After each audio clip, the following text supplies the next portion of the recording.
여러분 안녕하세요. 투자의 신에 오신 여러분을 환영합니다. 토마토TV의 투자의 신과 함께 여러분을 투자의 신의 길로 인도해드리는 시간 투자의 신 목요일 2부 시작하겠습니다. 최병훈 전문가님과 함께 할게요. 전문가님 안녕하세요. 네, 안녕하십니까. 네. 자, 전문가님과 함께 오늘 장에 대해서 아주 속속들이 분석을 해보고요. 종목에 대해서도 이야기 나누고요. 또 내일장 전략까지 또 계속해서 만나보도록 하겠습니다. 자, 2부에서도 종목 진단 계속 이어지고 있으니까요. 여러분들 궁금하신 종목들 남겨주시기 바랍니다. 유튜브에 토마토 증권통 검색하고 들어오세요. 실시간 채팅창에 종목명, 매수가, 비중 요 세 가지만 딱 남겨주셔도 저희가 그 종목에 대해서 꼼꼼하게 분석 도와드리도록 할 거고요. 앞으로의 대응 전략까지도 전해드립니다. 자, 그리고 전화로도 상담 가능하십니다. 02-325-8200번, 325-8200번으로 지금 바로 전화 주시고 여러분들의 종목에 따끈따끈한 소식들 받아가 보시길 바라겠습니다. 자, 그러면 2부 투자의 신도 여러분들과 인사 나누면서 출발을 해보도록 할게요. 오답노트님 오랜만에 오셨어요. 잘 오셨고요. WTN 뉴스님 눈이 왔어요 라고 해주셨네요. 눈은 정말 나이가 들수록 눈은 안 좋아하게 되는 것 같은데 여러분들께서는 오늘 그래도 예쁜 하루 보내셨는지 궁금하고요. 홍동현님 2부 계속 하면서 또 2부도 함께 해주고 계십니다. 서당계 1년차님 또 월출사님도 함께하고 계시고요. 윈터 이즈 커밍님 안녕하세요. 잘 오셨습니다. 한강님 오늘도 화이팅입니다. 자, 그리고 레제비치님께서 내일은 또 어떤 장이 열릴까요? 라는 댓글 남겨주셨는데요. 그러니까요. 내일은 그래도 조금 더 기분 좋은 장이 이어졌으면 좋겠습니다. 아, 그리고 내일 미스터 진단 제가 함께 합니다. 그러니까 내일장도 여러분들 잘 보내시고 한 주의 마무리 미스터 진단까지 꼭 찾아와 주셔서 또 저랑 다양한 이야기들 남겨주시길 바랄게요. 내일 9시, 저녁 9시 미스터 진단도 꼭 함께 해주시길 바라겠습니다. 자, 그럼 지금부터 최병훈 전문가님과 함께 오늘장 정리를 해보도록 하겠고요. 그 사이에 여러분들께서는 궁금하신 종목명, 매수가, 비중 바로바로 유튜브 채팅창에 남겨주시길 바라겠습니다. 자, 운영형님 오늘장 이야기 나눠야 하는데요. 아, 전문가님 오늘장 이야기 나눠야 되는데 입에 붙었네요. 네. 자, 일단은 오늘 좀 많이 떨어졌고요. 실망감이 좀 컸습니다. 저는 이제 FOMC 이전에 주가가 지지는 금요일부터 빠지길래 FOMC 끝나면 어느 정도 이제 그동안 안 올라갔으니까 반등장이라도 나올 거라고 기대하고 있었는데 어제는 시원스럽게 미리 올라갔고 오늘 다 반납했는데 전체적으로 보면 좀 연말까지 이렇게 되면 산타 랠리는 없을 걸로 일단 보입니다. 그리고 우리 지수도 위에 갔다 내려왔으니까 다시 반등을 해줘야 되는데 특히 지금 세계에서 가장 불안하게 안 좋은 장이 나스닥 장이에요. 기술적으로 보면. 네. 그래서 나스닥은 지금 현재 바닥권에서 독일도 올라가고 우리도 어느 정도 지난번 올라가고 그랬는데 나스닥 지수를 박스권 내에서 아주 행보를 하고 있는데 조금 올라오면 바로 내려오고 그래서 지금 세계의 가장 초보 투자자들이 나스닥에 많은 것 같아요. 저는 이제 그렇게 진단하거든요. 그래서 왜냐하면 네. 모든 게 지금은 부정적으로 보고 비관에 쌓여 있는 거죠. 우리 대중 투자자들의 그 마음 심리 상태, 투자 심리가 기본이 이제 비관주의라 그러거든요. 그러면 대중 투자자가 지금 대중 투자자가 가장 많은 데가 지금 나스닥 같아요. 어떻게 보면 이제 좀 호재 같은 것도 잠깐 반영하면 바로 내려오는데 나머지 지금 현재는 경기 침체 우려가 계속 부각되거든요. 경기 침체에 대한 그 확실한 시그널 나오지 않고 있는데도 네. 그리고 이제 그걸 걱정하는 거죠. 지금 얼마 전까지는 계속 금리가 올라가는 데서 기준금 인상 그에 대한 걱정했는데 지금 또 금리를 안 올린 동결한 내년 동결 예상되면 그 다음에 경기 침체를 또 우려하고 있거든. 계속 불안과 비관 이런 게 계속 팽배해 있거든요. 그런 시장이 지금 나스닥이 아주 큰 것 같고요. 이제는 나스닥에 보면 그동안 작년까지는 그렇게 테슬라가 내려오더라도 다들 긍정적으로 이렇게 전망을 했었는데 지금은 거의 대다수 애널리스트부터 전부 다 부정적으로 보고 있습니다. 그만큼 거의 바닥까지 왔다는 증거가 지금 나오고 있는 것 같아요. 그래도 아직까지는 불안함이 있는데요. 특히 우리 시장은, 외국인들이 계속 사주다가 지금 최근 들어 좀 팔고 있었거든요. 어제 네. 시원스럽게 샀는데 오늘 다시 팔고 있습니다. 그래서 좀 외국인들이 좀 순매수로 전환해야 되는데 지금 외국인들이 순매수로 전환할 수 있는 종목이 기존에 7월부터 계속 샀던 LG엔솔도 이제 좀 약해졌고요. 그다음에 SDI는 사고 있는데 네. 나머지 좀 돌아가면서 외국인들 사줄 종목이 별로 없거든요. 특히 이제 반도체에 대한 것은 계속 매도가 있으니까 그래서 외국인들이 좀 사주면 분위기가 좋을 텐데 아직은 조금 외국인들도 관망을 하고 있다. 그래서 그래도 현재 우리 12월 달에 만기 이후에 동시 만기 이후에 외국인 그래도 1,792억 이렇게 샀고요. 특히 코스닥을 많이 샀습니다. 코스닥 많이 사가지고 그나마 그래도 코스닥도 몇 개 종목 빼고는 지지부진하다 이렇게 봐야 될 것 같습니다. 그러니까 외국인들이 사고 싶어도 살만한 종목이 없다라는 게 지금 시장에서는 참 답답한 부분이기는 한데 그런 와중에도 오늘 시장에서는 어떤 것들을 좀 담았을까요? 네, 외국인들은 일반적으로 좀 길게 보고 이제 외국 투자는 한 1년 정도 본다면 되거든요. 1년 정도를 보고 주로 사기 때문에 그 이유를 그래서 기존에 계속 샀던 삼성 SDI 사고요. SDI 사고 뭐 LG화 이렇게 SK이노베이션 보석 이런 거 좀 샀습니다. 2차 전지도 사고요. 근데 하이닉스를 다행히 외국인들이 안팔 사고 있어서 다행입니다. 네. 하이닉스는 워낙 뭐 실적이 나쁘다 그런데 우리는 이제 또 생각을 잘해야 될 게 투자자들이 지금 현재 하이닉스가 사분기도 적자고 내년도 적자고 한데 하이닉스는 적자일 때 사는 거죠. 반도 메모리이기 때문에. 그래서 적자가 가장 심각할 때 하이닉스는 바닥입니다. 그래서 하이닉스는 실적이 잘 나오고 할 때 사시면 오히려 고점이 되거든요. 늘 그렇습니다. 그래서 또한 이제 기관들은 주식은 이제 항공우주, 뭐 두산 에너빌티, 하나에어로스페이스, 현대로템부터 해서 대다수 이제 뭐 아랍에미리트 관련된 수혜라든지 그다음에 뭐 이런 쪽으로 좀 사고 있습니다. 그 한국전력 개별 이슈가 있을 거예요. 원전 이슈. 그래서 이렇게 좀 샀고요. 기관들은 그나 이쪽으로 좋아하는 것 같아요. 올해는 계속 외국인들은 2차 전지 쪽을 좋아해서 계속 사고 있는데 그걸 팔아서 기관들이 이렇게 단기적으로 이쪽을 사는 것 같아요. 신기한 이제 기관이 팔면 외국인 사고, 외국인 팔면 기관 사고. 이제 개인은 별로 없는 거죠. 힘을 못 쓰니까 일단 그런 장이 계속 이어지고 있는 것 같습니다. 알겠습니다. 자, 그럼 코스닥에서는 외국인이 어떤 종목 보고 있을까요? 코스닥은 뭐 LNF 이렇게 보시면 뭐 엔터주. 네. 외국인들이 엔터주에 좀 꽂혀 있는지 엔터주 많이 사고 있습니다. 그리고 이제 기간의 특징이 있는데 최근 들어 시세도 좋은 쪽은 5G 관련된 종목들입니다. HFR, 서진시스템, 대한강동신부터 이렇게 보시면 기관들은 좀 내년에 지금 실적이 안 좋았는데 올해는 내년에 실적이 좋아지는 종목들 중에 5G들이 있거든요. 관련된 통신. 그리고 5G는 뭐 해외에 뭐 사우디뿐만 아니라 이제 아랍에미리트 뭐 여러 가지 도시를 만들면 또 그에 대한 수출도 기대도 되고 그래서 전반적으로 그쪽에 좀 사고 그래도 크지는 않습니다. 그래서 이제 지금 현재 시세가 좀 안정적으로 올라오는 거 잘 반등하고 있는 게 5G 쪽입니다. 네. 전문가님께서도 5G 앞으로 전망을 좀 긍정적으로 보세요. 5G는 시대 끝난 종목이죠. 5G는 이미 저도 쓰고 있고요. 많은 사람 쓰고 있고 대신에 코로나 전후 20년도, 21년도 뭐 중계기를 설치한다 실내에. 아니 그러니까 들어가지를 진입을 잘 못하니까 그게 다 지연되고 중단된 상태가 있었거든요. 그게 이제 내년부터는 실제로 장비가 더 납품되고 하니까 좋은데 그건 일시적으로 좋은 거고요. 이미 주가에는 그 전에 내년부터 좋고 2년 뒤에 좋은 것들은 전부 다 그 전에 주식이 다 반영됐기 때문에 실제로 5G는 물렸던 분들은 이번에 빠져나올 수 있는 내년의 기회고요. 실적이 잘 나온다고 그걸 보고 계속 사가지고 물려도 있으면 실적이 이렇게 좋은데 나는 평가손이 나 있는데 계속 갖고 있으면 실적이 안 나왔을 때는 조금 밑에 반타작 나거든요. 그래서 대다수 5G는 장비주 관련되기 때문에 5G가 쓴다고 장비가 나쁜데면 그 다음에 납품 안 되잖아요. 6G 오면 6G 또 교체하지만. 네. 그래서 항상 4G 왔을 때 이제 막 장비 실적이 막 좋다. 그때 보고 사가지고 있으면 저 밑에 반에 반타작 돼 있거든요. 막 적자도 나고. 그러다가 이제 2017년도, 17년도, 18년도 그때 5G를 사서 장기 투자하면 몇 배는 기본을 먹거든요. 그리고 18, 19년도 다 빠져나왔어야 되고 지금은 이제 기술적 반등이다. 그거 꼭 명심하시고 물리면 손절선을 정하고 가셔야 된다. 꼭 말씀드리겠습니다. 알겠습니다. 자, 최병훈 전문가님과 함께 오늘장 시황 분석, 일단 수급적인 부분을 체크를 해봤고요. 이제 코스피 시장을 조금 더 들여다보도록 하겠습니다. 코스피 시장의 오늘 특징은 어떤 게 있었을까요?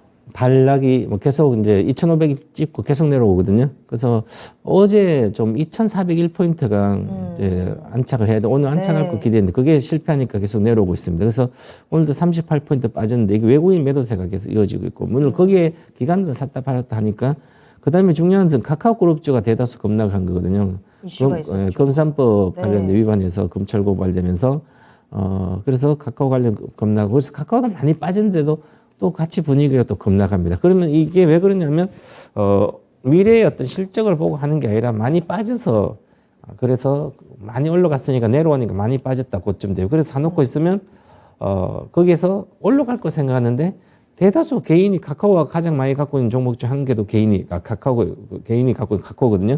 그럼 카카오 관련되는 이따가 악재가 조금만 나오면 검찰 고발은 악재 나오면 그건 옛날부터 이슈가 있었던 건데 이제 또 급락하거든요. 그다음에 중국의 이제 11월 경제 관련된 지표들이 물가 지표보다 전체 경제 지표들이 좀 안 좋게 나오면서 침체가 계속 좀 확인이 되고 있습니다. 그래서 12월도 뭐 좀 확인해야 되겠지만 일단 중국 관련 뭐 리오프든 관련주도 하락하고요. 전반적으로 요즘은 잠깐 오르면 쉽게 다시 반락을 하고 있고 그런 힘이 없는 장세가 코스피도 이어지고 있다 이렇게 봐야 될 것 같습니다. 특히나 오늘은 그동안에 잘 갔던 섹터들마저도 좀 하락하는 모습들이 포착이 됐었는데요. 강했던 업종은 어떤 거 보세요? 오늘은 뭐 이제 한국전력 이제 때문에 관련된 원전 관련된 뭐 방산이나 뭐 다치트 대다수 종목들이 좀 그나마 시장에서 좀 센 편이었고요. 특히 보험 같은 게 뭐 이제 배당도 좋고 여러 가지 있으니까 보험이 셌고 은행은 또 내려가고 그래서 외국인들이 팔면 은행주도 많이 갖고 있는 거 외국인들이니까 같이 내려가고요. 이 한국항공운주뿐만 이런 원전이나 방산 쪽 기관들이 좀 좋아하게 해서 기관들이 뭐 하는 종목도 좀 강한 편이었고 그렇게 해서 크게 반등인데 빠지지 않고 살짝 반등했다고 보면 될 것 같습니다. 하지만 이 원전이나 방산이나 이쪽이나 보험 같은 종목들은 이번에 올라올 때 좀 빠져나와야 되지 않을까. 미리 빠져나오고 어떻게 보면 지금이 현재 시점이 가장 위험한 업종이 이렇게 오래 강했던 방산이라든지 원전이라든지 오히려 내년에 뭐 원전이나 새 정부에서 한번 좀 수혜가 될 걸 하지만 실질적으로 그런 장기적으로 성장하는 게 아니기 때문에 오히려 팔아야 되고요. 지금 가장 위험하다고 생각하고 있는 오히려 반도체, 하이닉스 이런 것을 오히려 추가 하락이나 이럴 때는 사야 되는 구조입니다. 그게 바로 어떤 업황의 주가의 상관관계를 좀 봐야 되는데 산업과 주가의 상관관계. 그래서 항공우주라든지 방산 원전은 수주한 산업 조선도 마찬가지고 수주를 해가지고 있으면 몇 년 뒤에 2, 3년 뒤에 벌써 실적을 다 예측할 수 있습니다. 하지만 수주가 안 나오면 그때부터 계속 내려가거든요. 그래서 그런 걸 꼭 아셔야 될 것 같고요. 지금은 손해보험부터 생명보험 대다수 근처도 가지 말아야 되는데 배당 때문에 잠깐 가는 것은 오히려 배당이 미래에 많이 줄 수 있는 배당도 있고요. 지금 당장 줄 수 있는 배당도 있는데 그런 쪽은 실제로 내가 차익을 볼 수 있는 배당도 받고 이익이 많이 날 수 있는 그런 주식으로 가서 있는 게 훨씬 낫다. 단기적으로 뭐 한 달이니까 한 뭐 이번 달 배당 받고 내일 팔지. 그럼 남들도 다 똑같은 생각하거든요. 그러면 실제로 권리락하게 되면 그냥 손해 날 수 있기 때문에 한 번 손해 나면 걷잡을 수 없을 수도 있기 때문에 손해보험이나 이쪽은 그래서 이런 것은 성숙기 산업 통신도 마찬가지지만 배당을 준다는 얘기는 안정적으로 돈을 버는데 성장을 못하니까 계속 죽이면 그걸로 이제 유지하는 거죠. 그렇게 보시면 될 것 같습니다. 그러니까 오늘 강했던 업종이 앞으로도 계속해서 강해지는 찐으로 강한 종목인지 아니면 빠져나올 수 있는 기회를 만들어주는 것인지 그 부분에 대한 좀 판단이 필요할 것 같고요. 일명 태조 이방원이라고 했던 섹터에 대해서는 전문가님께서 또 지속적으로 꾸준히 또 주의스러운 의견들도 함께 전해드리고 있으니까요. 여러분들께서도 다시 한번 포트 정리하시는데 참고를 해보시면 좋을 것 같습니다. 반대로 오늘 약했던 업종을 살펴봐야 되는데 코스피 시장에서는 아무래도 오늘 카카오가 워낙에 큰 맞습니다. 이슈여서요. 카카오는 반짝하다가 또 금방 내려오고 그러니까요. 그래서 시세를 보고 매매하는 뭐 진짜 빨리 하면 괜찮지만 어려운 것 같아요. 그래서 장기로 이렇게 내가 인터넷주가 많이 빠졌으니까 장기 투자하면 되지 않겠냐 이런 생각도 들지만 네. 이 카카오뿐만 아니라 인터넷 관련된 종목들은 규제의 영향을 많이 받습니다. 네이버도 마찬가지고 과거에 이제 네이버는 포털에서 점유율이 한 70%도 넘으니까 기존 문재인 정부 때는 오히려 이렇게 너무 과도하게 집중돼서 이것을 규제를 해버렸어요. 그래서 규제해버리니까 독점 방지 이렇게 하기 위해서 하니까 네이버가 한참 동안 못 가거든요. 그래서 2017, 18 이렇게 못 가서 19년 이후부터 이제 올랐으니까 그러면 마찬가지로 지금도 카카오그룹주는 여러 가지 있는데 인터넷주는 규제에 의해서 실적이 많이 안 좋아질 수도 있고요. 그렇기 때문에 주가가 어느 정도 많이 올라가면 파셔야 되는 게 이쪽입니다.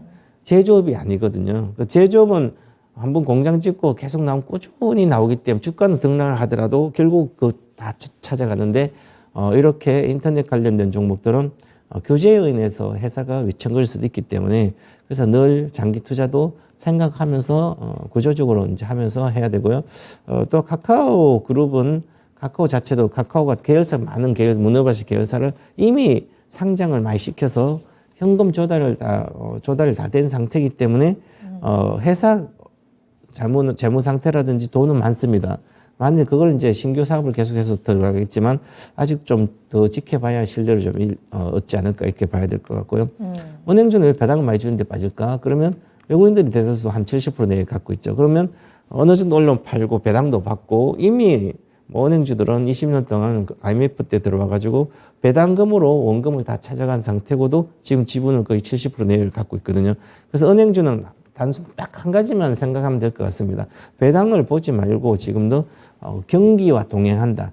경기가 나빠진다면 은행이 같이 나빠지는 거예요. 만약에 경기가 침체되면 기업이 망하잖아요. 망하는 게 많이 늘어나면 당연히 은행이 부실화 되잖아요. 그래서 부동산 빠져도 마찬가지고 이제는 은행은 아직은 돈이 워낙 탄탄한데 저축은행도 돈을 워낙 많이 벌어놨습니다. 부동산이 고공행진하면서. 그런데 이제 부동산 침체가 오게 되면 저축은행이 먼저 침체가 오면 집단대출 뭐 이런 침체가 오게 되면 그 다음에부터 시작하면 다음에 모의사는 은행으로 가는데요.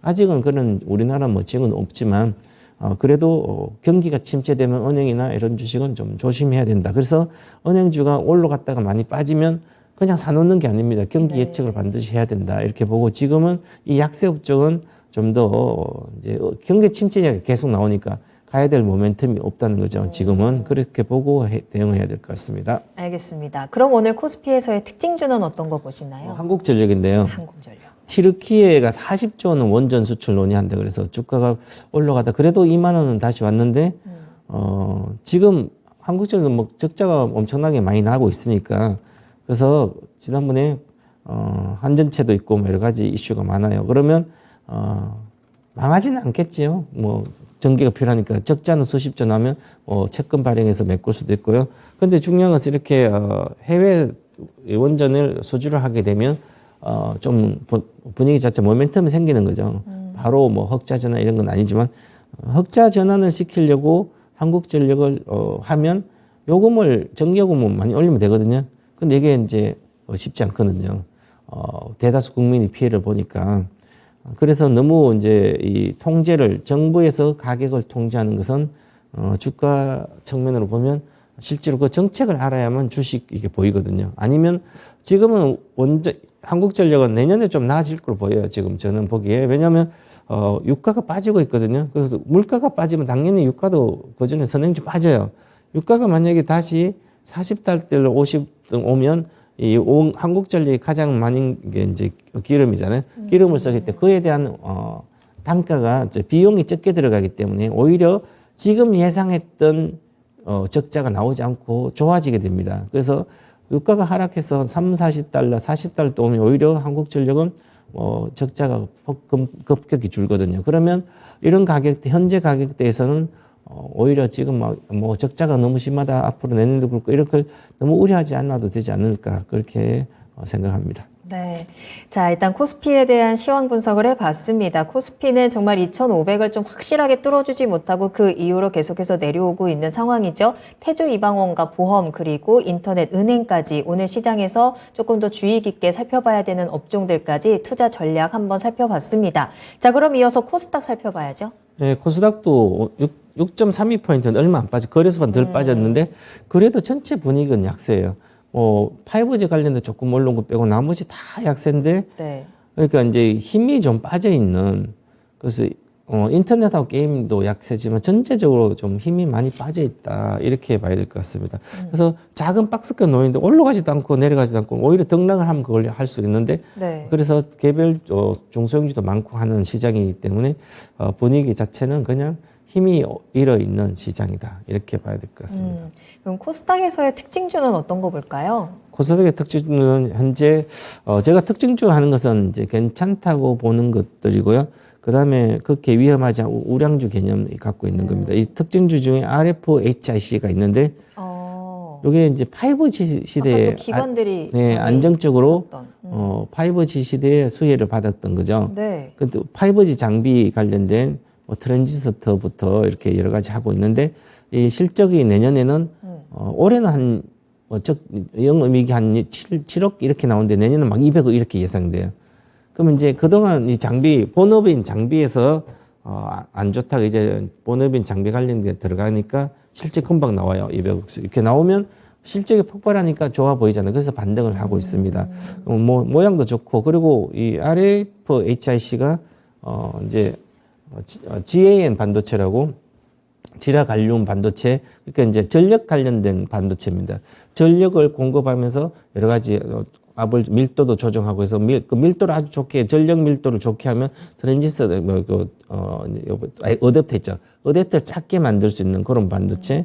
그 반도체는 이제 합작해서 SK랑 이렇게 여러 가지 있는 것 같아요. 그러면 만약에 합작해서 조인트 벤처가 설립이 되어 한다면 이 RFHIC는 안정적으로 새로운 매출도 생기기 때문에 그에 대한 기대가 크거든요. 그래서 이 세계적인 기술을 갖고 있기 때문에 관련된 GAN 기술의 핵심적인 수혜주라서 향후에 새로운 신규 사업으로 보게 되면 아주 괜찮은 회사가 안정적인 회사 되고 2만 원대는 적정 주가에 지금 놓여 있습니다. 그래서 주가 상승이 기대되기 때문에 뭐 여러 가지 5G에 관련된 종목을 사겠다면 단순히 5G만 보게 되면 5G 이슈가 사라지면 그냥 끝없이 빠질 수도 있거든요. 그런데 이렇게 신사업을 해서 새로운 성장 모멘텀을 얹을 수 있다면 그런 것은 좀 괜찮지 않을까. 그래서 내년 실적이 나오기 때문에 실적이 잘 나오는 5G 다 실적이 내년 잘 나오거든요. 그러면 실적이 나온다는 것은 빠지다로 바로 안 빠지거든요. 천천히 빠지기 때문에 충분히 나올 수 있는 기회가 있다. 이렇게 말씀드리겠습니다. 네. 자, 이렇게 동방박사의 시황 분석 최병훈 전문가님과 함께 오늘장 정리를 한번 싹 해봤습니다. 좀처럼 힘을 내지 못하고 있는 이 시장 속에서도 또 전문가님께서 체크해 주신 특징주들 한번 잘 눈여겨보시고요. 연말을 조금 더 튼튼하게 보내보도록 하겠습니다. 자, 그럼 지금부터 전문가님과 함께 여러분들 종목 진단 달려가 보도록 하겠습니다. 궁금하신 종목 계속해서 빠르게 올려주시고요. 유튜브와 전화 상담 계속 활짝 열어두도록 하겠습니다. 종목명, 매수가 비중, 그리고 구체적인 내용들도 함께 남겨주시면 더 좋고요. 매수 문의도 얼마든지 좋으니까요. 편안하게 남겨주시기 바랍니다. 자, 그리고 전화 상담도 열려 있어요. 02-325-8200번으로 문의 전화 주시길 바라겠습니다.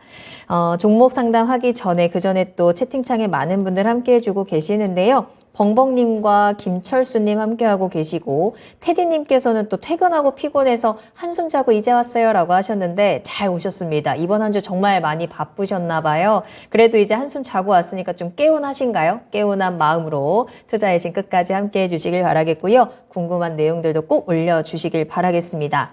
자, 그리고 내일 미스터 진단 출연할 때 꼭 반짝이 옷을 입어달라라는 댓글을 봤는데 제가 반짝이 옷 몇 개 가지고 있기는 한데 제가 가지고 있던 반짝이 옷은 이미 다 입었던 것 같은데요. 미스터 진단 할 때마다 집에 다시 한번 옷장을 뒤져보고 내일 반짝이는 꼭 지키도록 하겠습니다. 자, 그러면 첫 번째 궁금하신 종목 진단 달려갑니다. 월출산님께서 올려주신 비츠로셀 살펴볼게요.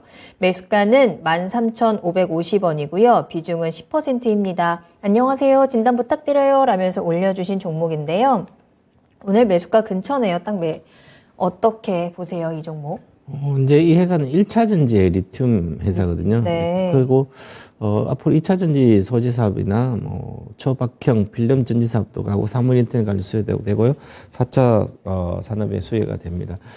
그래서 스마트 미터기 시장에도 좀 있고, 그 다음에 우리가 주한 우주나 방산 이쪽에 또 진출돼 있고요. 여러 가지가 있습니다. 그런데 실적은 원래 좀 많이 좋아지고 있습니다. 22년도 실적이 영업이익이 과거에 19년도 253억이었는데요.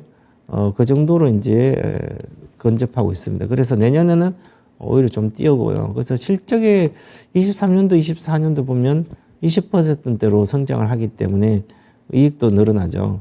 그러면 큰 문제는 없이 괜찮은 걸로 보여요. 그런데 과연 200억대 300억 정도 내외에 예를 들어서 실적이 나온다면 적정 주가를 계산해 보면 이쪽은 지금 2,800억이잖아요. 그러면 한 200억, 250억 정도 나온 것이 이미 주가에 반영돼 있다 이렇게 봐야 되는 거죠. 그래서 과거에 최고가 기준으로 보더라도 보시면 2만 원대이기 때문에 그러면 지금 2020년도 여름에 2만 750원에 갔습니다.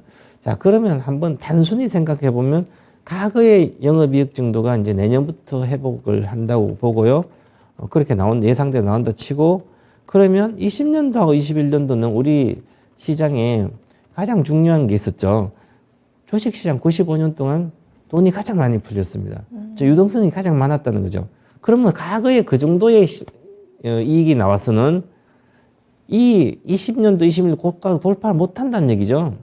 이건 간단합니다. 그럼 주식은. 그렇게 간단한데 나는 여기서 사가지고 13,500원이니까 목표가는 15,500원이에요. 그 15,500원이니까 10%만 수익 나면 되는 거죠. 이렇게 생각하고 들어가면 당연히 10%는 벌 수는 있어요. 근데 비중 10% 가지고 10% 벌어봤자 하세월입니다. 1,000만 원 가지고 100만 원씩 사가지고 10만 원 벌어가지고 1,000만 원에 10만 원 벌어서 1%인데요. 아무 의미가 없습니다. 만약 1억이 정말 돈이 많아가지고 10억이라는 돈이 있어서 내가 1억치를 사가지고 1,000만 원 벌면 그나마 돈이 될 수 있지만 그럼 10억 자체가 10년을 굴려도 똑같은 거예요. 그죠? 그래서 이런 것은 그냥 지금 수익이 별로 안 났지. 본전 내외니까 일단 정 가져가겠다면 15,500, 15,000까지 목표까지 들 테니 가져가시고 아니면 내리라도 팔아서 지금 장이 대다수 잘 안 좋아요. 그죠? 이건 덜 빠졌죠. 그러면 지금 안 좋을 때 실적은 계속 좋아지는데 주식이 많이 빠져 있는 게 있습니다. 그걸 사놓으면 시장이 정상화됐을 때는 사람들이 찾아가는 게 있죠. 공부를 하면 할수록 나는 부실주를 사가지고 안 됐구나 이렇게 생각하기 때문에 지금 동학개미들이 한 2년 동안 계속 그나마 다시 아직 희망을 잃지 않고 계속 공부를 하고 해서 좀 더 하고 있습니다. 그러면 결국은 아무것도 모르다 하다 공부를 하게 되니까 PER도 공부하게 되고 매출도 공부하게 되고 또 부채 비율도 공부하게 되고 이러니까 그 사이에 실적 좀 좋은 거 거기에 팔아서 그걸로 가게 되죠. 그래서 실적 장세가 또 펼쳐지는 거예요. 처음에는 유동성 장세 갔다 그다음에 실적 장세하고 그게 이게 사람들 이렇게 마인드가 이렇게 공부를 하면서 바뀌기 때문에 그런 거죠. 그래서 지금은 이런 거보다는 실적이 미래에 계속 좋아지는데도 많이 빠진 주식이 있습니다. 유동성 때문에 그런 걸 사는 게 갈아탄 게 훨씬 더 낫다. 그렇게 보시고요. 이것은 적정 주가 내 추가 상승이 10%밖에 안 되기 때문에 그냥 빠져나오시기 바라겠습니다. 자, 일단 비츠로셀 목표가를 15,000원으로 제시를 해드렸는데요. 일단은 조금 더 빨리 빠져나오는 게 어떨까라는 의견을 또 드렸습니다. 내일 시장에서 한번 흐름 체크하시고 매도 타이밍 잡아보시길 바라겠습니다. 자, 계속해서 최병훈 전문가님과 함께하고 있고요. 여러분들 궁금하신 종목명, 매수가, 비중 남겨주시기 바랍니다. 지금 제가 문득 저희 방송 화면을 봤는데 아래쪽에 지금 종목들 흘러가는데 파란불이 너무나도 많더라고요. 참 이렇게 시장이 지금 많이 춥습니다. 이렇게 추운 시장에는 또 같이 가주는 사람들이 있어야 또 나에게 조언해주는 사람들이 있어야 조금 더 든든하게 움직일 수 있거든요. 저희 투자의 신 그리고 최병훈 전문가님의 이야기 꼭 들어보시길 바라겠습니다. 자, 그러면 다음 상담 이어가 보도록 하겠습니다. 이번에 전화로 이야기 나눠볼게요. 시청자님 안녕하세요. 네, 안녕하세요. 네, 반갑습니다. 목소리가 너무 밝으신데요. 네, 감사합니다. 네. 자, 어떤 종목 궁금하신가요? 대한유화 좋아요. 매수가랑 비중 어떻게 되시나요? 19만 원이고요. 네. 45%예요. 알겠습니다. 자, 지금 손실도 좀 보고 계시고 비중도 좀 많으신 구간인데 대한유화가 그래도 최근에 반등이 좀 많이 나오기는 했어요. 어떤 게 가장 네. 궁금하세요? 아니요, 언제까지 기다려야 되는지요. 그렇죠. 얼만큼 올라오면 네. 그냥 제가 매도를 할까 음. 아니면 추가 매수를 더 계속 할까 이제. 좋습니다. 이 종목 진짜 오랫동안 이 하락 때문에 고생하셨는데 이 손실을 좀 줄여내고 좋게 빠져나올 수 있는 전략들이 있는지 전문가님과 이야기 나눠보세요. 네, 안녕하십니까 감사합니다. 시청자님. 안녕하세요 시청자님. 안녕하세요. 사실 때 처음에 왜 사셨어요? 19만이면 작년에 샀을 거 아니에요? 아, 원래는요, 20만 원도 넘었는데 추가 매수해가지고 이제 이렇게 계속 낮아진 물가를 건데요. 단가 낮췄네요. 네, 많이 기다렸죠. 그게 제가- 올라가다가 네네. 지금 또 주춤하네요. 그럼 이 실적도 이렇게 본 적 있어요? HTS 이런 데 실적이라든지 이 회사가 뭐 아니, 하는 옛날부터 회사인지 좀 했어요. 그랬는데, 이렇게 이 하다가 대한유하가- 이익 나면 빠져나왔어야지 계속 하고 있네요. 아니, 너무 높은 데서 사가지고 추가 매수 계속 해가지고요. 그래서 그래도 비중이 45%나 되네요. 그것도 많이 줄인 거예요. 줄인 거예요?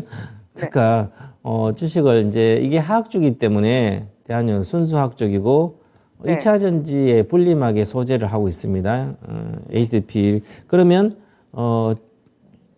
주식을 대다수 이제 하시면서 이걸 사야 될 때는 2020년도 여름 정도에서 그때부터 경기가 좋아지기 때문에 그럼 그때 사가지고 경기가 곧쯤에 나빠진다면 팔고 건드리지 말아야 되는 거죠. 하악의 기본입니다. 투자는.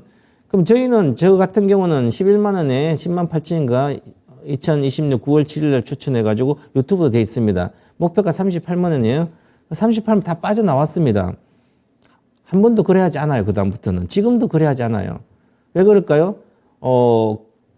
21년도 실적이 좋아지는 걸 20년 다 예측이 된 상태에서 경기가 좋아지니까 미리 사가지고 많이 수익 나고 팔고 나와서 이제 경기가 계속 안 좋다는 건데 이 주식을 보유할 필요가 없는데 계속 보유하고 있다가 다시 내년에 하반기에 경기 좋다지면 그 전에 사면 되는 거죠. 한 6개월 정도 뒤에. 근데 보세요. 한번 이 실적을 보면 자, 현재 2020년도 영업이익이 1,700억 정도 나왔습니다. 21년도 1,794억이 나왔어요. 올해는 적자가 1,600억 납니다. 적자가 엄청나게 나오는데 계속 나오니까 물 타고 있는 거예요, 주식을. 만약에 30만에 물렸더라도 20만 원 물 타면 안 되고요. 계속해서 3분의 1 타작되면 그때 물 타시면 단가를 낮출 수 있잖아요. 만약에 1,000만 원치를 30만 원에 사고 10만 원에 1,000만 원치 사면 단가를 15만 원 20만 원 낮출 수 있잖아요. 이렇게 하면 낮출 수 있지만 안 그러면 비중만 늘어나요. 계속해서. 자, 그러면 이제 다시 19만 원까지 회복할 걸로 보여요. 내년에는. 보이는데 그러면 내년에 경기 회복이 돼야 되는 거죠. 자, 내년 23년도 보니까 영업이익이 흑자 전환됩니다. 750으로. 자, 흑자 되는데 그러면 24년도는 영업이익이 2,800억으로 나오죠. 그러면 과거보다 영업이익이 더 늘어나요. 그리고 매출 증가는 보세요. 별로 내년에 23 매출적 8%밖에 안 되고요. 1%. 올해는 7% 줄었어요. 그럼 매출은 늘지 않는데 이게 다시 늘어날까? 그것은 마진이 좋아진다는 거죠. 왜 마진이 좋아질까 생각해 보면 경기가 회복된 거 있지만 2차 전지 쪽에 분리막의 소재가 지금 많이 들어가고 있기 때문에 중국하고 그래서 이거는 계속 중국이 2차 전지는 계속 성장하고 있으니까 이제 내년부터는 업황이 좀 개선되고 하니까 좋아져요. 그러면 지금부터 갖고 있으면 19만 원 아마 회복될 걸로 보입니다. 하지만 제가 보기에는 아직까지 현재 주가에서는 이게 이제 기술적하고 전체적으로 업황이라든지 시장 전체 시장하고 이 산업의 업황 그다음에 이 주가의 성향 이런 거 다 보면 다시 빠질 걸로 보입니다. 어디까지 빠질까 보냐면 제가 보기에는 일단은 14만 원 정도 내외까지 충분히 빠질 수 있다. 그럼 14만 원까지 빠지면 22평선 근처로 빠지겠죠. 빠졌다가 한참 있다가 다시 가면 추세가 가면 그러면 그 다음 목표가가 있습니다. 그 목표가를 보시면 박스권 상단이기 때문에 20만 원이에요. 자, 그 목표가 정확히 20만 5천 정도 나오네요. 그럼 목표가 내려오니까 결국 주가 하락해서 한 19만 원, 시청님은 사신 가격까지는 본전 회복할 거 보여요, 내년에. 그러면 비중이 워낙 높기 때문에 지금 여기 추가 매수하는 것보다는 보유했다가 본전감 그때 비중을 줄이시기 바라겠습니다.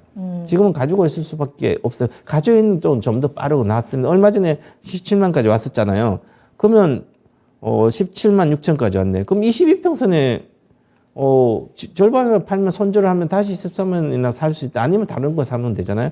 비중이 너무 높아서 특히 이렇게 집중 투자하는 종목은 경기를 많이 타는 거 이런 것은 정말 업황을 미리 잘 보고 해야지. 안 그러면 비중은 20% 이상 가시면 안 된다 이렇게 말씀드리겠습니다. 일단은 보유 의견 드리겠습니다.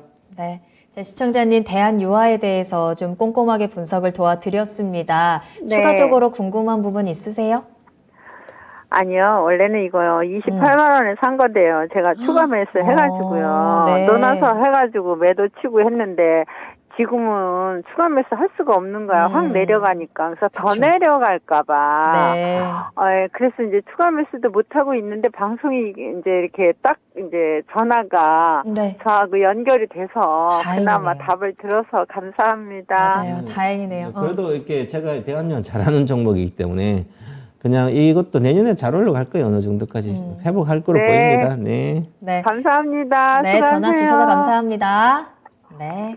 대한유화 진단 도와드렸습니다. 자, 여러분, 이렇게 내가 가지고 있는 종목에 대해서 잘 가도 지금은 좀 불안하고요. 안 가고 있으면 더욱더 걱정입니다. 여러분들 가지고 계신 종목에 대해서 조금 더 확실한 방향성을 잡아보시면 이 시장을 그래도 조금은 안정적으로 보낼 수 있지 않을까 싶은데요. 우리가 주식하면서 투자하면서 너무 머리 아프고 너무 몸 아프면 오히려 손해입니다. 그러지 않기 위해서는 조금 더 확실한 분석들이 필요하겠습니다. 지금 바로 투자의 신에 연락 주시고 여러분들의 종목 이야기 들어보시길 바랄게요. 유튜브 실시간 채팅창 종목명 매수가 비중 이 세 가지 남겨주시고요. 02-325-8200번 전화 상담도 활짝 열어두도록 하겠습니다. 저희가 상담하는 사이에 그 직전에 이제 또 지표가 발표가 됐잖아요. 소매 판매 전월 대비해서 마이너스 0.6%로 집계가 됐고요. 특히나 신규 실업수당 청구 건수가 전주 대비해서 2만 건 또 줄어들었다라는 내용이 나왔습니다. 전문가님의 좀 전망이 궁금한데 이 부분에 대해서는 어떻게 보세요? 실업이 좀 늘어나야 되는데 그러니까요. 또 줄어들으면 지금 특히나 고용이 그쵸. 점점 중요한데. 어떻게 보면 좀 그러면 이제 긴축이 좀 더 그냥 이어질 수도 있고 그렇게 보면 오늘 FOMC 결과랑 비슷하게 이제 5.1% 이제 목표 건데 그게 6%까지도 예상한 데 있었는데 오히려 네. 좀 더 긴축은 이어지지 않을까. 그러면 시장은 좀 악재인데 지금 많이 반영돼 이런 게 반영됐거든 시장에. 그래서 너무 큰 뭐 악재고 이런 건 아닐 걸로 보이고요. 그럴까요? 그냥 평상시 좀 움직일 걸로 보입니다. 지금 약세니까 약세로 움직이지 않겠나. 보겠습니다. 알겠습니다. 자, 시장은 계속해서 자기만의 방향으로 흘러갑니다. 그렇게 긍정적이지만은 않은 분위기긴 하지만 이럴 때일수록 우리 종목에 조금 더 집중을 해볼게요. 종목 상담 계속해서 신청 남겨주시고요. 다음 상담 이어가 보도록 하겠습니다. 김철수님께서 히림 올려주셨는데요. 매수가는 1,300원이고요. 비중 15% 가지고 계세요. 전망이 어떨까요? 조금 길게 보고 매수했어요. 라면서 올려주신 종목인데요. 히림 이 종목이 오늘 장 막판에 갑자기 뛰어오르면서 4% 상승으로 거래를 마쳤더라고요. 9,990원이 오늘의 종가입니다. 장기적인 투자 전략을 좀 보고 계시는데 이 종목은 어떻게 움직일까요? 기존에 11월 4일 날 급등했었거든요. 그럼 그때 하면서 네옴시티 사우디아라비아 이제 네. 네옴시티 관련돼서 여기도 관련주로 크게 또 뭐 그런 프로젝트 참여하고 있다 그래서 같이 하고 올랐고요. 오늘은 또 아랍에미리트 관련된 테마가 있었으니까 같이 올랐고요. 그런데 이런 것은 건축사 사무소죠. 이제 히림 건축은 건축사 사무소라고 생각하면 맞습니다. 그러면 이틀 때 올라가지고 실제로는 테마식으로 물량이 나와 버렸습니다. 그러면 보시면 3,000원대에서 이렇게 올라왔죠. 2021년도 실주 3,000원, 4,000원에서 많이 올랐죠. 그래서 다 올라온 거 다 올라오지 않았나? 저는 이게 실제로 기술적으로 볼 수밖에 없는데 시간이 많이 걸리는 뭐 네옴시트도 만약에 실제 참여 뭐 건축을 한다, 설계를 한다 하더라도 보시면 거래가 정확하게 큰 봉우리를 세 번째입니다. 이제 물리신 분들은 반등할 때 손절하든지 어느 정도는 비중이 높으면 지지선 구축이 안 되면 바로 손절을 하든지 해야 되는 그런 구조가 나옵니다. 이 지지선은 기본적으로 반드시 위에서 놀아야 되거든요. 지금은. 그래서 위에서 현재 기준으로 위에서 이렇게 계속 다음 달 1월 달도 이렇게 가야 되는데 이미 거래가 많이 질려서 원봉을 주고 있기 때문에 월봉으로도 장기적으로 쉽지 않고요. 이 많은 거래랑 여기서 10월, 11월 달에 초에 네옴시티 관련 거 다 반영된 거죠. 그럼 기존에 이렇게 물렸던 사람도 다 여기서 했기 때문에 여기서 최근에 들어간 것은 마지막 모든 재료가 노출되는 마지막에 들어갔기 때문에 이것을 회복하기 쉽지 않다 이렇게 봐야 될 것 같습니다. 그래서 지금 오늘 같은 경우에는 더 많이 사실 4%가 아니라 기본적으로 오늘은 거의 한 7, 8%는 올라왔어야 되는데 그지 않고는 부담이 여기서 이익 실현한 즉 세력이 빠졌다고 볼 수도 있는 거죠. 이 이틀 동안 장대 양분 나오면서 한 것은 기본적으로 세력이 빠지는 것은 여기입니다. 12,000원 정도에는 다 빠진 겁니다. 그럼 12,000원 이하에 사신 분들은 전부 다 본전 찾기가 쉽지 않은 그런 구조입니다. 그럼 오늘 1,300원이니까 지금은 내일 매도하시고 지금 1,300원에 사서 전망이 어떨까 이렇게 물어보신 분들은 테마주 하지 마세요.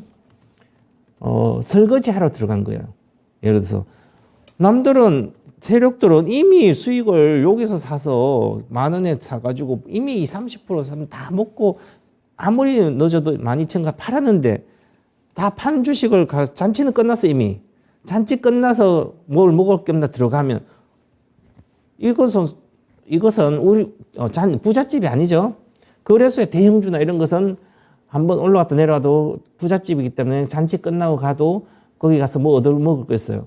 하다못해 잔치가 끝나고 가면 커피라도 주고 뭐라 주는데 중소형 종목들은 가난한 집의 잔치는 정말 잔치 시작할 때 빨리 가서 얻어먹고 남들이 아직 끝나기 전에 잔치가 끝나기 빨리 나와야만 설거지 하지 않아요. 안 그러면 설거지하고 잔치 끝나고 들어가면 내가 그 집에 돈을 갖다 주고 와야 돼, 불쌍해서.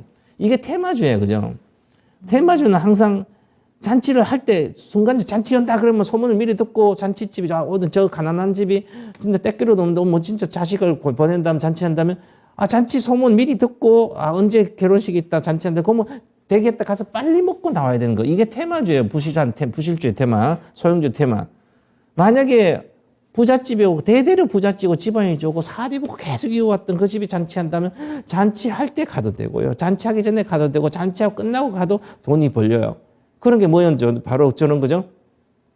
자, 삼성 SDI다. 그러면 2차 전지에 배터리 잔치가 뭐 부잣집인데 원래 시작돼요. 새로운 산업을 시작하는 아무 때 가도 먹을 게 있는 거예요. 아무리 높게 사도 결국은 먹고 나올 수 있습니다. 근데 소형주나 이렇게 테마주 같은 거는 그러지 않는다. 물론 중소형주 회사는 괜찮을 걸로 보입니다. 보시면 제가 편나무 안반 보면 그래도 얼마 못 보네요. 설계해가지고 뭘 벌겠습니까, 돈을. 2천억 해봤자 80억급밖에 이익을 못 내잖아요. 2천억 10%면 200억을 벌여야 되는데 4% 정도밖에 안 나온다는 거죠, 영업이익이. 그러면 지금 80억이에요. 80억이면 지금 시가총액이 14,000원 갔을 때 지금 시가총액이 한 2천억 되는데요. 80억, 800억이 10배잖아요. 그죠? 그러면 20배 이상 갔는데 그러면 2천억 정도의 만약 네옴시티 관련된 설계를 한다 하더라도 설계는 그런 규모가 크지 않기 때문에 마진이 적다는 거죠. 4%. 그래서 이런 종목은 그냥 테마라고 보시고 나오셔야 되고요. 한번 물리면 이쪽 중소형의 건설이나 관련된 테마에 물려서 하면 경기가 침체되고 부동산이 나빠지면 끊임없이 물려서 힘들어집니다. 그죠? 그래서 여기서 전망을 묻지 마시고 차트를 보고 나오든지 만약 손절가 들어가서 나가 1,000만에 샀다. 그럼 10% 손해나면 그냥 깐다든지 그런 어떤 전략을 하고 들어가야 돼요. 안 그러시면 소형주나 이렇게 건설 관련된 것은 지금은 상당히 위험합니다. 예를 들어서 이제 부동산 관련된 게 뭐 여러 가지 있으면 다 나빠진다 그래요. 부동산 한번 나빠지면 주식은 나빠지면 올라갈 때 쉽게 올라가는데요. 다시 회복될 때. 근데 부동산 한번 나빠지면 반등이랑 제대로 안 나옵니다. 꼭 기억하셔야 됩니다. 이렇게 보시고 저는 전략 매도 의견 드리겠습니다. 네. 히림은 매도 의견 드렸습니다. 이 테마주랑 잔치집에 대한 비유가 정말 찰떡이네요. 자, 다음 상담 빠르게 한 가지만 더 볼게요. 전화로 이야기 나누겠습니다. 시청자님 안녕하세요. 예, 수고하십니다. 네, 반갑습니다. 어떤 종목 궁금하세요? 네, LG 생활건강. 네, 매수가랑 비중. 70만 5천 원에 10%입니다. 70만 5천 원에 10%. 어떤 게 네, 가장 네. 궁금하신가요? 뭐 전망 좀 알려주세요. 전망 알아볼까요? 네, 알겠습니다. 이 네. 종목 최근에 매수하셨을까요? 예, 얼마 한 며칠 전에 했는데. 알겠습니다. 최근에 좀 반등 잘 나오는 구간에서 이제 들어가셨는데 예, 앞으로 좀 어떻게 높게 대응하면 사가지고 좋을지. 겁나네요. 알겠습니다. 전문가님 네. 이야기 나눠보세요. 안녕하세요, 시청자님. 예, 수고하십니다. 네, LG 생활건 주력 뭘 생산해서 파는지 아세요? 코카콜라도 뭐 하고 참사, 이런 거 팔고 중국하고 그런 그렇죠. 그런 거야 뭐 수입해서 하니까 마진 조금 벌리겠지만 주로 생활용품이죠. 뭐 예, 생활용품. 네, 관련된 화장품도 있고, 예. 세탁 세제부터 시작해서 예. 세탁하는 거 관련된 다른 거 있고, 그러면 그 음료도 뭐 아까 말씀 코카콜라도 있고요, 화장품도 뭐 있고 여러 가지 있어요, 그죠? 그러면 이제 생활용품인데 이게 생활용품도 있고, 그러면 예를 들어서 경기가 좋을 때는 잘 나갈 수 있어요. 그리고 우리나라 이 시장은 만약에 뭐 세탁기라면 애경부터 LG 생활건강 몇 군데가 딱 정해져 있어서 파이가 딱 정해져, 내가 먹을 게 정해져 있다는 얘기죠. 정해져 있다는 얘기는 정말 뭔 특별한 제품이 나오지 않고는, 다른 회사에 그래서 뺏어올 수가 쉽지 않아요. 그럼 이 LG 생활건강이 과거에 이 주식이 많이 올랐거든요. 2000년도에 10,000원대에서 이렇게 170만 원 갔잖아요. 그렇게 올랐는 거 왜 올랐을까? 이게 가만히 생각해. 40만 원대 있을 때는 중국을 진출해서 중국이가 생활용 파는 거예요. 많이. 그래서 엄청나게 성장했는데 이제는 중국이 성장을 못 하잖아요.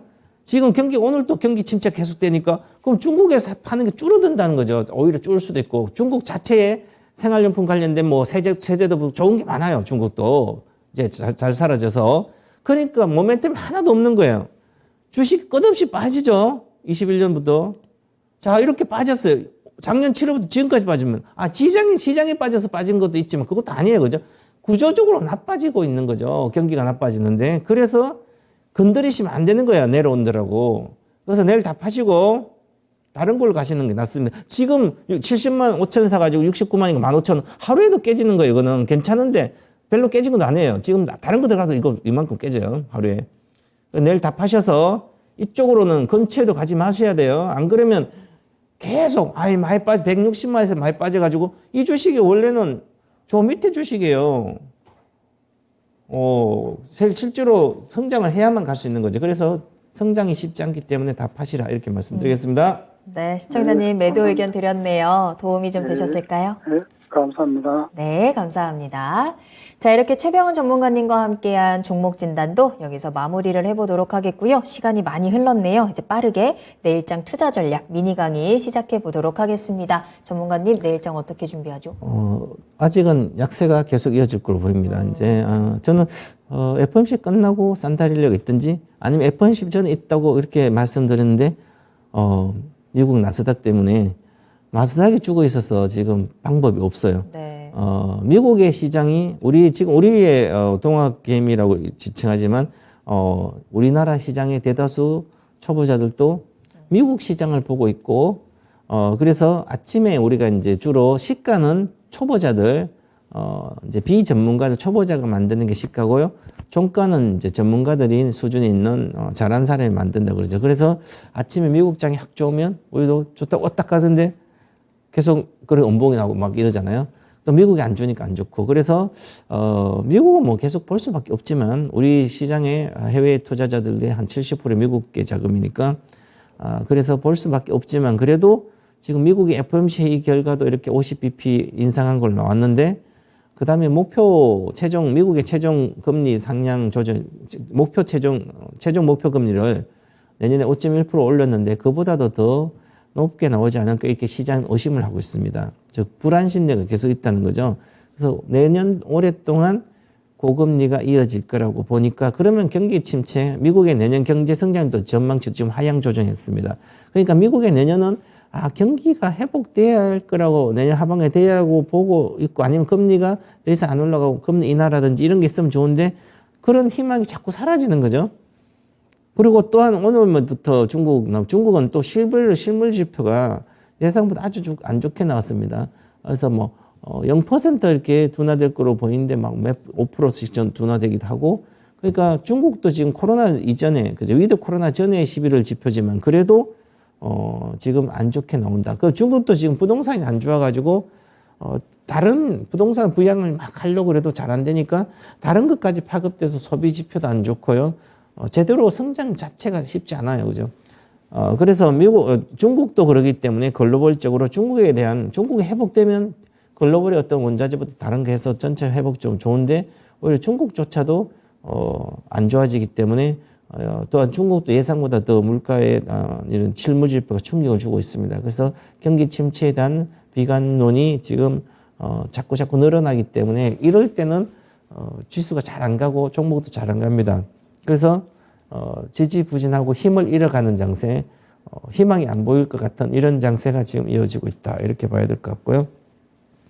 그래서 코스피는 외국인이 좀 사주면 괜찮은데 아직 오늘은 많이 줄었습니다. 종가로 많이 줄어서 좀 지나서 일단 이번 달은 지나야 될 것 같습니다. 지나고 전체적으로 특별한 지금 이슈가 없기 때문에 1월 달에 확실하게 CPI가 확실하게 내려가는 게 보인다면 그때부터 좀 더 나아지겠지만 지금은 외국인 매도가 좀 이어지고 있어서 쉽지 않고요. 그다음에 카카오 중심으로 강한 조정세가 지금 코스피도 있고요. 코스닥도 좀 있고 특히 코스피에 카카오도 힘을 못 쓰기 때문에 전체적으로 심리에 영향하는 게 크다.